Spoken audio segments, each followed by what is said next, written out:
नमस्कार दोस्तों। तो आज के लेक्चर में हम पढ़ेंगे सिविल प्रक्रिया संहिता की धारा 58 निरोध और छोड़ा जाना, डिटेंशन एंड रिलीज। तो धारा 58 में हम यह पढ़ेंगे कि पहला, डिक्री का निष्पादन नहीं करने पर उस व्यक्ति को सिविल कारागार में कब निरुद्ध यानी बंद किया जाता है, और दूसरा, ऐसे निरुद्ध किए गए व्यक्ति को कब छोड़ा जाता है। इसके साथ हम यह पढ़ेंगे कि डिक्री का निष्पादन जिस व्यक्ति के विरुद्ध किया जाता है वह व्यक्ति कौन होता है, या विधि की भाषा में उस व्यक्ति को क्या कहा जाता है जिस व्यक्ति के विरुद्ध डिक्री का निष्पादन किया जाता है। तो अब हम धारा 58 को आसान भाषा में समझते हैं। धारा 58 निरोध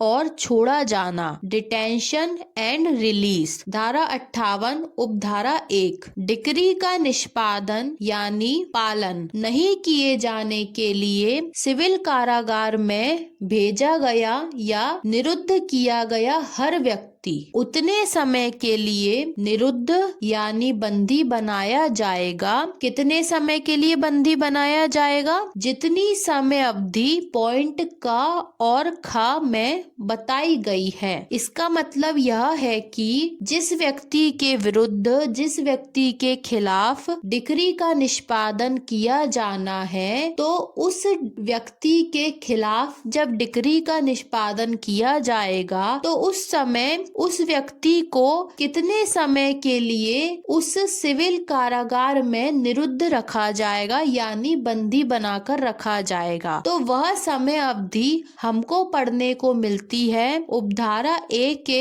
पॉइंट नंबर का और पॉइंट नंबर ख में। तो अब हम आसान भाषा में पॉइंट नंबर का और पॉइंट नंबर ख को समझते हैं। पहला का, जहां डिक्री 5,000 रुपए से अधिक धन का संदाय करने की बात करती है। मतलब जो डिक्री है वह डिक्री 5,000 रुपए से अधिक धन का भुगतान करने की बात कर रही है। तो ऐसी स्थिति में क्या होगा? तो वहां पर उस व्यक्ति को, उस निर्णित ऋणी को, तो निर्णित ऋणी कौन होता है? निर्णित ऋणी वह व्यक्ति होता है जिसके विरुद्ध, जिसके खिलाफ उस डिक्री का पालन किया जाना है। और डिक्री हम किसे कहते हैं? डिक्री होता है सिविल मामले में दिया गया न्यायालय का निर्णय। मतलब सिविल मामले का जो निर्णय होता है, सिविल केस का जो डिसीजन आता है, उस डिसीजन को हम डिक्री कहते हैं। और वह डिसीजन, वह डिक्री जिस व्यक्ति के विरुद्ध पारित की जाती है, जिस व्यक्ति के खिलाफ उस डिक्री का पालन किया जाना है, वह व्यक्ति निर्णित ऋणी कहलाता है। तो उस व्यक्ति को, उस निर्णित ऋणी को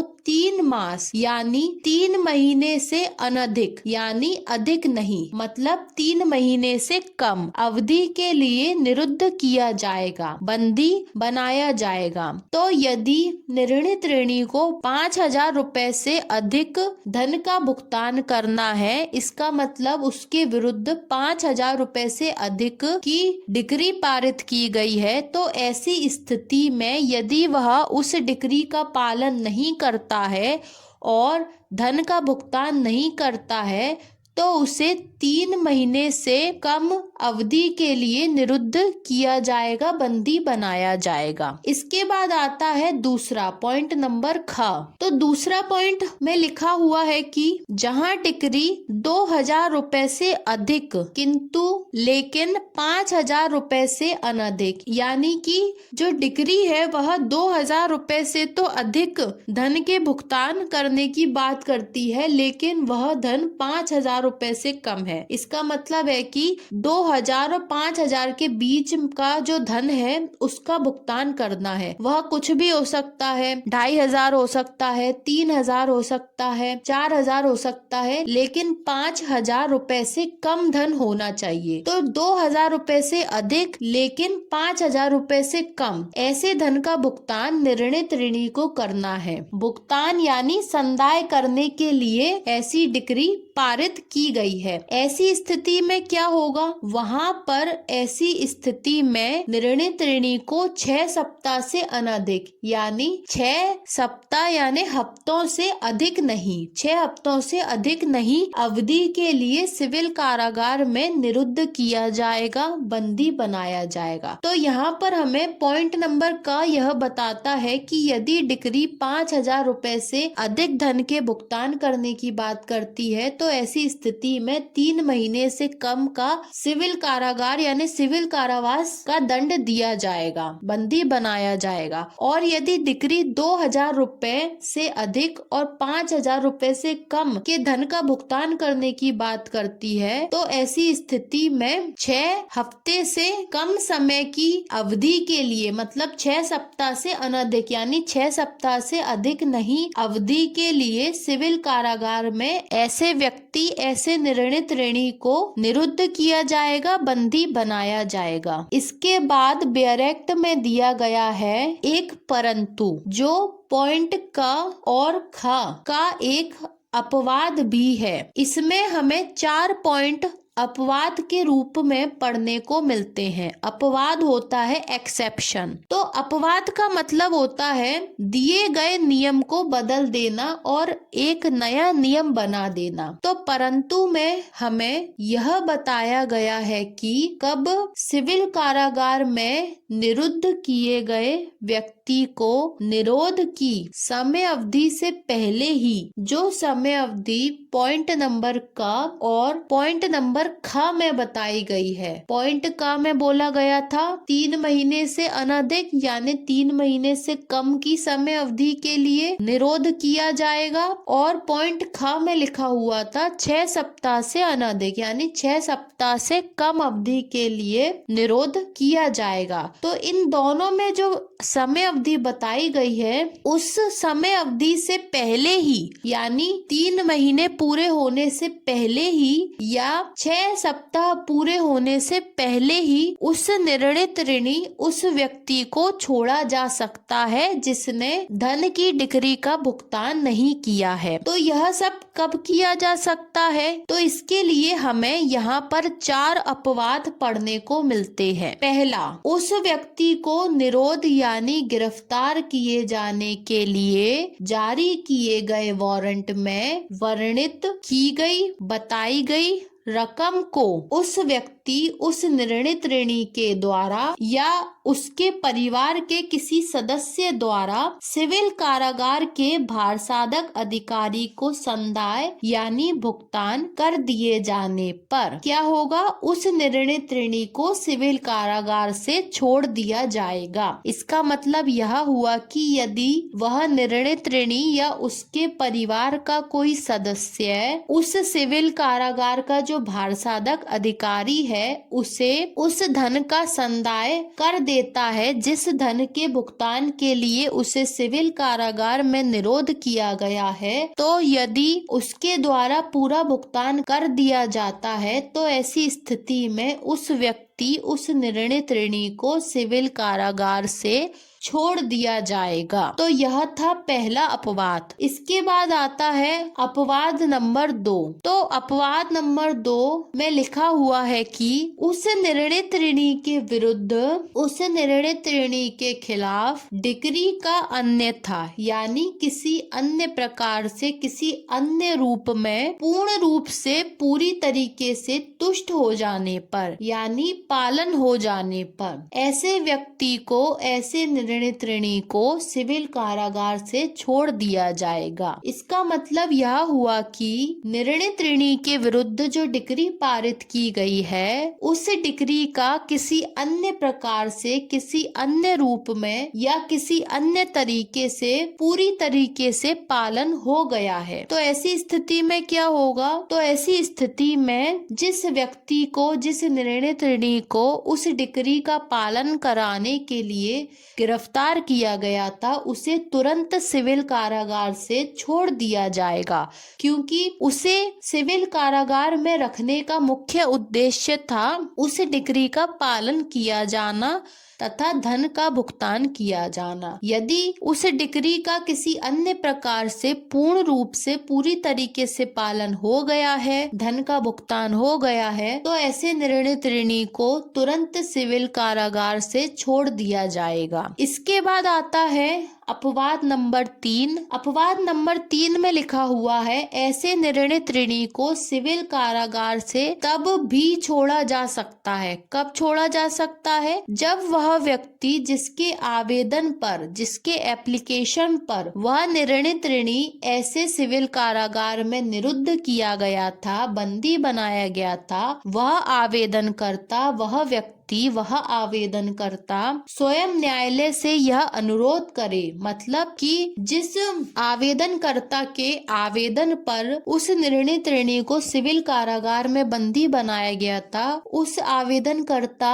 के द्वारा स्वयं न्यायालय में यह अनुरोध किया जा रहा है, यह प्रार्थना की जा रही है कि उस निर्णित ऋणी को छोड़ दिया जाए। मतलब पहले उसने स्वयं कंप्लेंट की, उसके बाद वह खुद उस कंप्लेंट को वापस ले रहा है और उस निर्णित ऋणी को जिसके विरुद्ध वह डिक्री पारित की गई है उसे छोड़ने के लिए प्रार्थना कर रहा है, अनुरोध कर रहा है। तब ऐसी स्थिति में क्या होगा? तब न्यायालय के द्वारा वह निर्णित ऋणी सिविल कारागार से छोड़ दिया जाएगा, उसे सिविल कारागार से मुक्त कर दिया जाएगा। इसके बाद आता है अपवाद नंबर 4, जो हमें यह बताता है कि जिस व्यक्ति यानी जिस आवेदनकर्ता के आवेदन पर उस निर्णित ऋणी को गिरफ्तार किया गया था, उस व्यक्ति उस आवेदनकर्ता के द्वारा यदि सिविल कारागार में निर्णित ऋणी को रखने के लिए जीवन निर्वाह भत्ते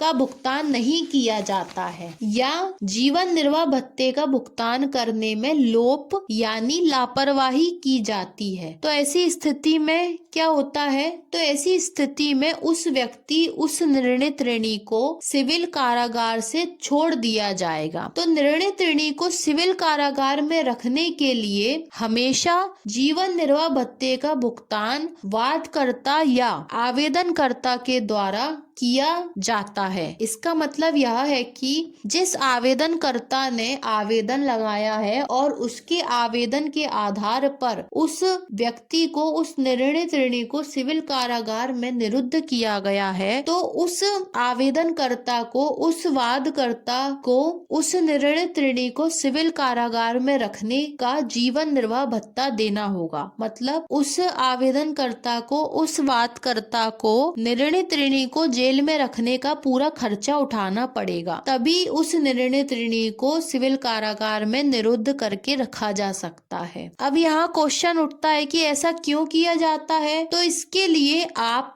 इससे पहले वाली वीडियो धारा 57 का लेक्चर देख सकते हैं, जिसमें आपको पता चलेगा कि जीवन निर्वाह भत्ता क्या होता है, क्यों दिया जाता है और किसके द्वारा उसका पूरा भुगतान किया जाता है। तो अब इसके बाद आता है धारा 58 का दूसरा परंतु, जो पहले परंतु के पॉइंट 2 और 3 का अपवाद है। इसका मतलब यह है कि जो पहले परंतु के 4 पॉइंट थे, उसमें से जो दूसरा और तीसरा पॉइंट था, उस दूसरे और तीसरे पॉइंट का भी एक अपवाद धारा 58 में दिया गया है, जो हमें धारा 58 के दूसरे परंतु के रूप में पढ़ने को मिलता है। तो दूसरा परंतु हमें यह बताता है कि खंड 2 और खंड 3 में जो स्थिति बताई गई है, उस स्थिति के अधीन रहते हुए क्या होगा? निर्णित ऋणी को सिविल कारागार में से तब तक नहीं छोड़ा जाएगा। तो जब हम पहले परंतु का खंड 2 और 3 पढ़ते हैं, तो उसमें निर्णित ऋणी को छोड़ने की बात कही जा रही है। मतलब पहले परंतु का पॉइंट नंबर 2 और 3 निर्णित ऋणी को सिविल कारागार से छोड़ने की बात कह रहा है, लेकिन जो दूसरा परंतु है वह हमें यह बताता है कि निर्णित ऋणी को सिविल कारागार में से कब तक नहीं छोड़ा जाएगा। तो उसे सिविल कारागार में से तब तक नहीं छोड़ा जाएगा जब तक कि न्यायालय द्वारा आदेश नहीं दे दिया जाता। तो इसका मतलब है कि भले ही पहले परंतु के खंड 2 के अंतर्गत रहते हुए निर्णित ऋणी के विरुद्ध जो डिक्री पारित की गई थी उसकी तुष्टि हो गई हो या जिस व्यक्ति के आवेदन पर उसे गिरफ्तार किया गया था उसके अनुरोध पर उसे छोड़ा भी जा चुका है, जो हमें पहले परंतु के पॉइंट नंबर 3 में पढ़ने को मिलता है। तो इन दोनों स्थितियों में निर्णित ऋणी को छोड़ा जा चुका है या छोड़ दिया गया है, लेकिन फिर भी उसे छोड़ने से पहले एक बार न्यायालय की अनुमति लेनी होगी। मतलब कि पहले परंतु का जो खंड 2 और खंड 3 है उसमें निर्णित ऋणी को छोड़ने की बात कही जा रही है, लेकिन निर्णित ऋणी दूसरे परंतु के अकॉर्डिंग, दूसरे परंतु के अनुसार तब तक नहीं छोड़ा जाएगा जब तक न्यायालय ने उसे छोड़ने का आदेश नहीं दे दिया हो। यानी कि एक बार न्यायालय की अनुमति लेनी होगी और न्यायालय के आदेश के बिना, और यदि न्यायालय ऐसा आदेश, ऐसी अनुमति नहीं देता है तो न्यायालय के आदेश के बिना ऐसा निर्णित ऋणी नहीं छोड़ा जाएगा। यहाँ पर एक बाउंडेशन, एक कंपल्शन डाल दिया गया है, यानी कि न्यायालय का आदेश लेना बहुत आवश्यक है। तो निर्णित ऋणी को छोड़ने के लिए, निर्णित ऋणी को मुक्त किए जाने के लिए हमने पहले परंतु में 4 पॉइंट पढ़े, लेकिन पहले परंतु के जो 4 अपवाद हैं उनमें से केवल दूसरा और तीसरा, मतलब दूसरा खंड और तीसरा खंड, इन दोनों पर ही न्यायालय के आदेश की अनुमति वाला प्रावधान लागू होगा, और पहले और चौथे पर, मतलब खंड 1 और खंड 4 पर यह प्रावधान, यह कंपल्शन लागू नहीं होगा। इसके बाद आता है पॉइंट 1 का। तो पॉइंट 1 का में हमें यह बताया गया है कि शंकाओं को दूर करने के लिए, यानी धारा 58 के पॉइंट 1 को पढ़ने पर यदि हमें कोई शंका होती है, कोई डाउट होता है, तो उसे दूर करने के लिए पॉइंट 1 का को धारा 58 में अलग से जोड़ा गया है। पॉइंट 1 का में बताया गया है कि शंकाओं को दूर करने के लिए यह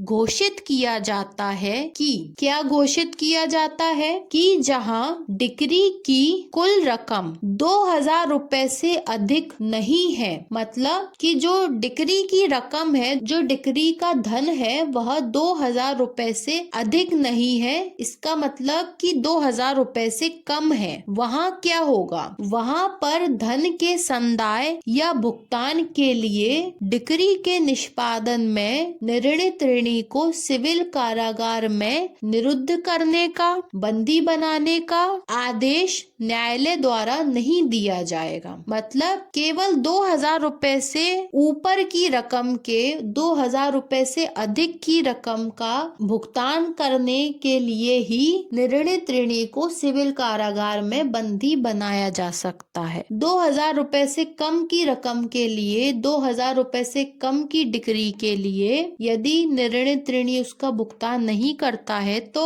उसे सिविल कारागार में निरुद्ध नहीं किया जा सकता, बंदी नहीं बनाया जा सकता। इसके बाद आता है धारा 58 का पॉइंट नंबर 2। तो दूसरा पॉइंट हमें इस सवाल का जवाब देता है कि, किस सवाल का जवाब देता है कि क्या निर्णित ऋणी को सिविल कारागार से छोड़ देने पर वह अपने ऋण से भी मुक्त हो जाता है या नहीं होता है। तो इसका जवाब है कि निर्णित ऋणी को सिविल कारागार से छोड़ देने पर वह अपने ऋण से मुक्त नहीं होता है। मतलब भले ही उसे सिविल कारागार, सिविल जेल से छोड़ दिया गया है, मुक्त कर दिया गया है, पर फिर भी उसे उस ऋण का, उस धन का भुगतान करना होगा जिसके लिए उसे सिविल कारागार, सिविल जेल में डाला गया था। मतलब कि यदि उसे सिविल कारागार, सिविल जेल से छोड़ भी दिया गया है, लेकिन फिर भी उसे ऋण से किसी भी प्रकार की कोई छूट या कोई मुक्ति प्राप्त नहीं होगी। उसे उस धन, उस डिक्री का पूरी तरीके से पालन करना होगा। धारा 58 की उपधारा 2 में लिखा हुआ है कि इस धारा के अधीन रहते हुए निरोध में से छोड़ा गया प्रत्येक निर्णित ऋणी केवल मात्र अपने छोड़े जाने के कारण ही अपने ऋण से उन्मोचित नहीं हो जाएगा। यानी कि यदि उसे सिविल कारागार से छोड़ भी दिया गया है तो भी वह अपने ऋण अपनी जिम्मेदारी से उन्मोचित यानी मुक्त नहीं हो सकता। उसे उस धन उस रकम का भुगतान करना ही होगा जिसके लिए उसे सिविल कारागार में बंदी बनाया गया था। भले ही उसे वर्तमान स्थिति में छोड़ दिया गया है पर उसे उसके ऋण उसकी जिम्मेदारी से मुक्ति नहीं मिल जाएगी। मतलब भले ही वह उस सिविल कारागार से छोड़ दिया गया हो पर फिर भी उसे उस डिक्री में बताई गई रकम का भुगतान करना होगा। यानी कि उसके विरुद्ध जो डिक्री पारित की गई है उसे उस डिक्री का निष्पादन और उस धन का भुगतान करना होगा। यदि वह ऐसा नहीं करता है तो उसके विरुद्ध कठोर कार्यवाही की जाएगी, किंतु उसे फिर से डिक्री के निष्पादन में सिविल कारागार में निरुद्ध नहीं किया जाएगा, बंदी नहीं बनाया जाएगा। मतलब वह जिस डिक्री के निष्पादन में एक बार सिविल कारागार में निरुद्ध किया गया था और उसे छोड़ दिया गया है, उसी डिक्री के निष्पादन में उसे पुनः फिर से गिरफ्तार नहीं किया जा सकेगा, भले ही वह उस डिक्री का निष्पादन करे या ना करे। इसका मतलब यह है कि पहले परंतु में जो 4 पॉइंट बताए गए थे, जो 4 अपवाद बताए गए थे, उनमें से किसी एक पॉइंट के आधार पर यदि उस निर्णित ऋणी को छोड़ भी दिया जाता है तो उसे उसी डिक्री के निष्पादन में पुनः गिरफ्तार नहीं किया जा सकेगा। भले ही वह ना तो उस डिक्री का निष्पादन करता है, भले ही वह निर्णित ऋणी ना तो उस डिक्री का निष्पादन करता है और ना ही उस धन का भुगतान करता है। ऐसी स्थिति में उसकी फिर से गिरफ्तारी नहीं हो सकेगी। तो यह थी सिविल प्रक्रिया संहिता की धारा 58, जिसमें हमने यह समझा कि किसी धन के भुगतान से संबंधित डिक्री के निष्पादन में उस व्यक्ति को, उस निर्णित ऋणी को जिसके विरुद्ध वह डिक्री पारित की गई है, मतलब जिस व्यक्ति को उस डिक्री में बताई गई रकम का, धन का भुगतान करना है, कब तक उसे सिविल कारागार में डाला जा सकता है, निरुद्ध किया जा सकता है और कब उसे छोड़ा जा सकता है। यानी कि हमने पढ़ा निर्णित ऋणी का डिटेंशन, निरोध और रिलीज, छोड़ा जाना। तो इसमें ध्यान रखने वाली बात यह है कि सिविल मामलों में हमेशा धन की डिक्री से संबंधित मामलों में ही गिरफ्तारी और निरोध किया जाता है। किसी अन्य डिक्री के निष्पादन में गिरफ्तारी और निरोध नहीं किया जाता। तो यह थी सिविल प्रक्रिया संहिता की धारा 58। अब हम मिलेंगे अगले लेक्चर में। धन्यवाद।